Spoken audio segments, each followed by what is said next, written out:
So, back for another VGC guide, and this time we are looking at Tinkaton. This isn't a great tusk. What's going on? I've been going in Pokedex order from the beginning of the guide all the way through up until this point, but I am breaking it slightly because there was an announcement of the rule set for the side event at the Stuttgart Regional Championships on the Pokemon Scarlet and Violet games that did not allow the Paradox and Legendary Pokemon. So that is theoretically a rule set that we could be getting in actual VGC. So while that is up in the air, then I will just skip past the Paradox Pokemon and the Legendaries, and then continue with the last bit of the Pokedex, because apparently these Pokemon are after the Paradox and Legendaries, but there we go.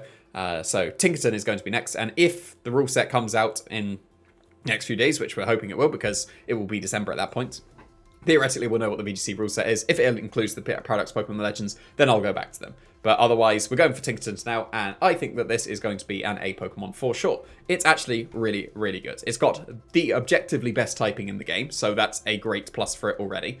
People have been saying it needs more attack, and it does not. It is perfectly balanced, because Gigaton Hammer is a ridiculous move.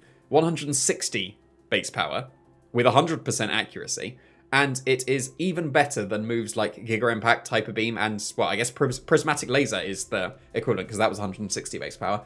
Those moves don't let you use the move twice in a row, because you can't move.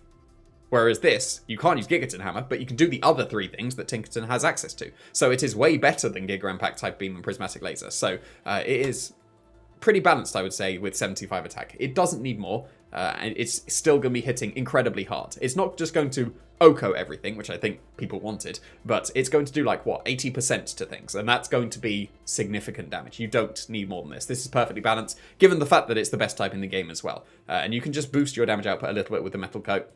That will give your Gigaton Hammer some really nice kick behind it. And it does have access to Fake Out, one of the best moves that we will ever have in VGC, so you definitely want to be using it. Tinkaton is a support Pokemon with a heavy hit if you need it, so that is going to be very nice going for it. So you should always have Gigaton Hammer, you should always have Fake Out in my opinion.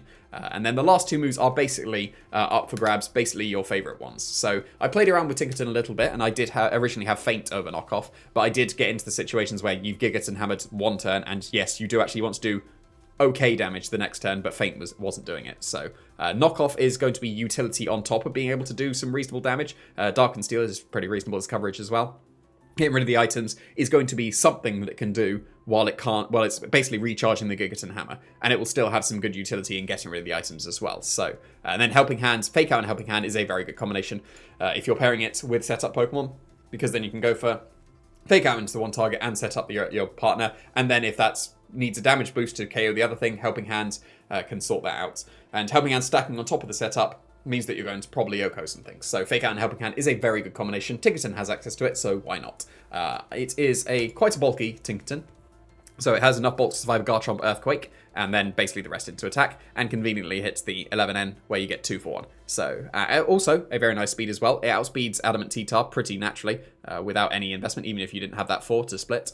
But, yeah, it's pretty bulky, and got the best typing, so it's going to be quite difficult to deal with this, especially because you can't Intimidate it either. Own Tempo being immune to Intimidate now is really nice. Mold Breaker and Pickpocket are good abilities. Pickpocket you don't want to pair with Metal Coat, but you might want to pair Pickpocket with the Focus Sash, so that's what you could entirely justifiably go with here. So change that to Pickpocket, because you can sacrifice your Focus Sash, and Pickpocket happens on the turn that Focus Sash activates. So Focus Sash, if you're hit with a physical attack that brings you to Focus Sash will activate first, then Pickpocket will steal their item. So that's a bit more up in the air of how good that's going to be, because it's very volatile in the fact that it could steal an item you don't want, or an item you do want. So imagine if you had, if you stole an Assault Vest, for example, and you had another supportive moves that's here, spoilers here, so these are some other things I recommend, but say you had Thunder Wave over Knockoff, and then you steal an Assault Vest, and you've just Gigaton Hammered that turn. Whoops, now you can't attack at all. So Focus Sash and Pickpocket could have some nice energy,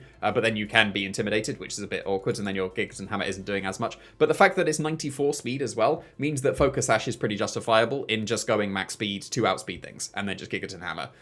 You are sacrificing, like, basically all your survivability, but you've got 1 hit, that you'll be able to survive. And that's a little bit of a shame, given the fact that you're the best typing in the game and you have enough bulk to be able to lift things comfortably, and then you don't get the damage per outputs that the metal coat would give you, but it is entirely justifiable to go with Focus Sash, especially if you do want to go with Pickpocket.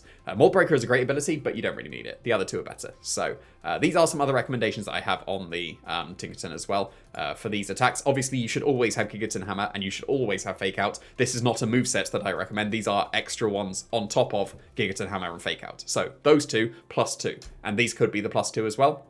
Because Knockoff and Helping Hand are very good moves, but Foul Play is going to be a good move if you want damage as well, whereas Tinkaton doesn't have the best of attacks. So Knockoff is doing okay damage. Foul Play will also do okay damage, but it will hit setup Pokemon that have gone for trying to sweep with their physical attacks as well. Like I said previously, Fake Out and Feint is a very good combination, because if they try to double protect on your Fake Out and you catch them with a Feint, then you are in a great position. So Feint is very good. The only downside with that is that you could potentially not have a move to go for on the next turn that is going to be able to do okay damage either. So Feint...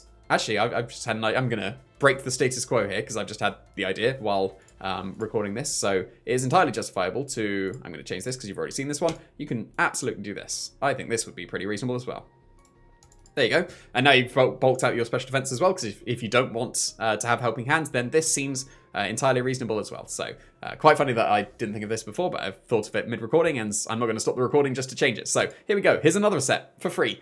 So Assault Vest would bulk it out even further, make use of the Fairy Steel very nicely, and these are entirely reasonable attacks to go for as well. So yeah, bonus for you. Encore and Thunder Wave would be other ways of making use of your dead turn, well, quote-unquote dead turn, because Encore, now that Dynamax is gone, is an entirely reasonable move. If you have this on the Focus Sash set, I would probably recommend that on the Focus Sash set rather than on the, well, not Assault Vest, but Metal Coat, you know what I mean, because you'll have reasonably fast Encores, and then Thunder Wave is also good utility to make use of a dead turn, because you're going to get some speed control as well, and maybe stop them from moving in the future as well. So I think this Pokemon has a lot of potential. So I think IA is pretty reasonable. I don't think it needs more attack. It's pretty strong as it is. So I think this is one of the most well-balanced Pokemon we've seen for a while. Like, Gigaton Hammer is great, but it's balanced by the poor attack, and that's good.